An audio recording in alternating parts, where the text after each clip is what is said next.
Assalamualaikum warahmatullahi wabarakatuh. Sampurasun dulur-dulur Kang Jen sadaya. Mugi daramang barijeng taat ka Gusti Allah. Dina konten ayeuna Kang Jen bade nyaritakeun golok pusaka Eyang Langlang Buana sareng sejarah Eyang Langlang Buana, bisa oge disebut Eyang Jaga Raksa atau Jaga Satru, pengawal Eyang Prabu Siliwangi.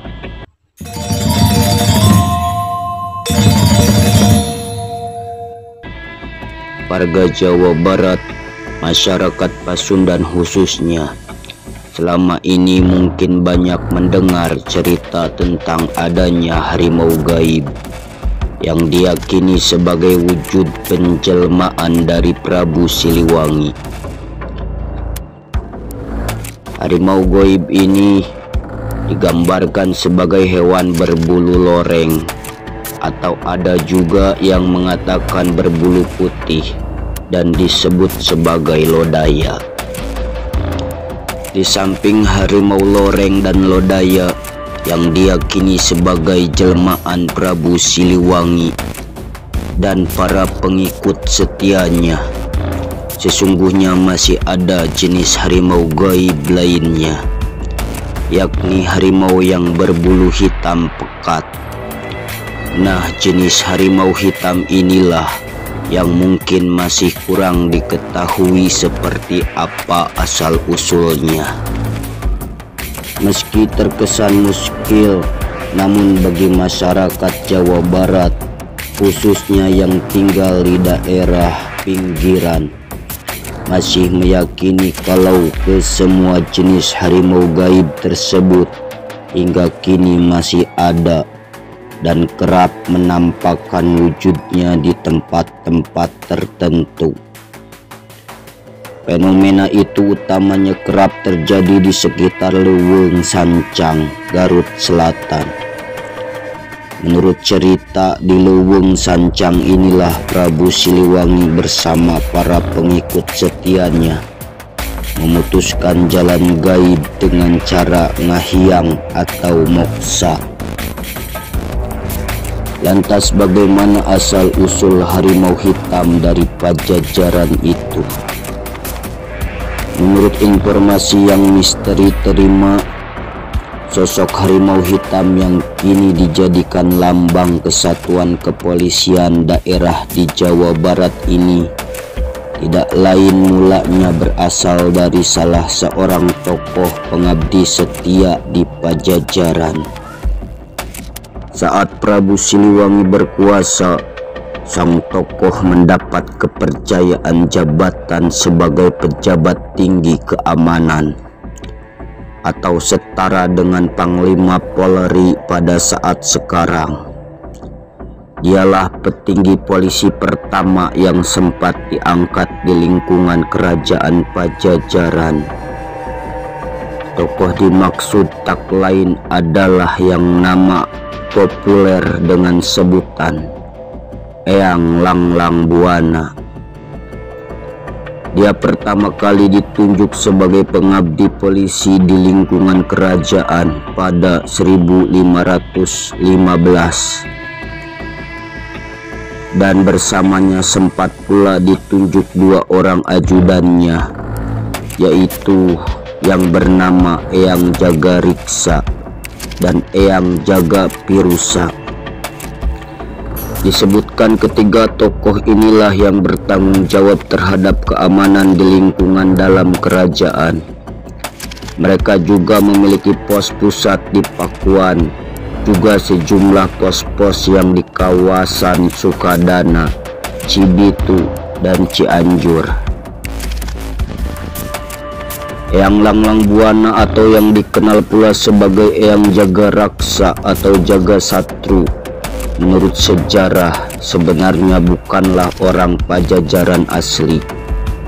Dia adalah pengembara yang berasal dari kerajaan Bugis Makassar.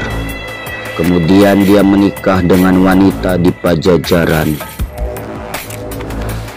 Sebelum singgah di Pajajaran, Eyang Langlang Buana sempat pula mengembara ke belahan bumi lain, seperti ke tanah Arab yang lamanya 77 tahun, dan terakhir ke tanah Jawa atau dalam hal ini adalah Pajajaran.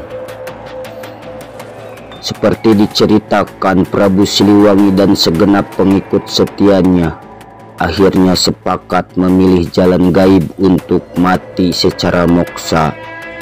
Sementara saat mendapati tekanan berat dari pihak musuh, Eyang Langlang Buana memilih jalan akhirnya sendiri, yaitu meninggal secara wajar.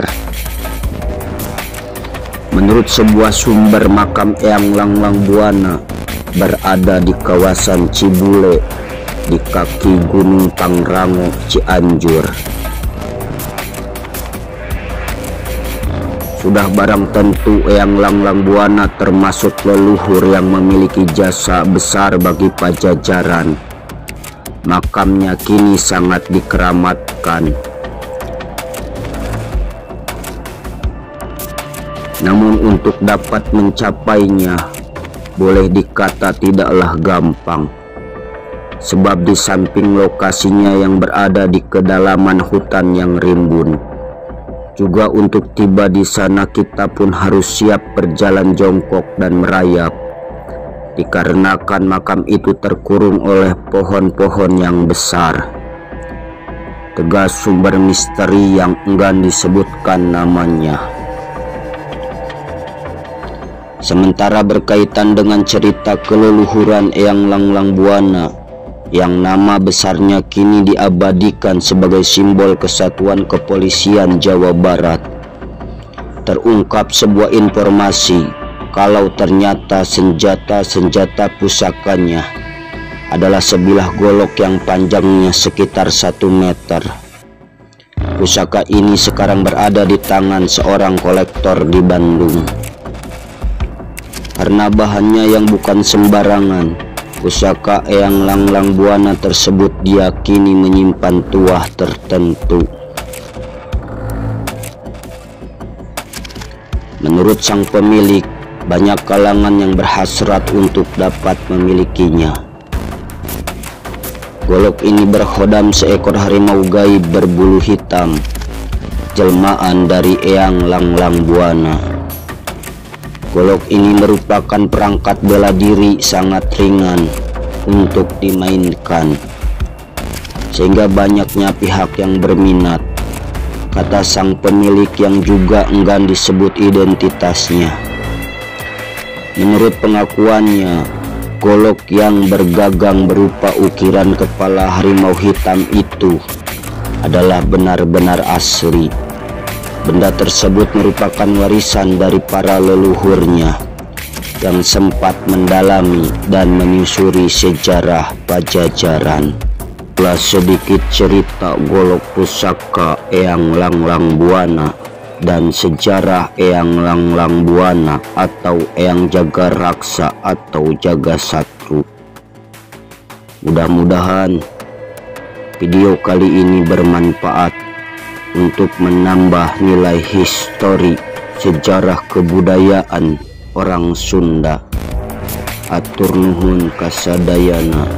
Assalamualaikum warahmatullahi wabarakatuh.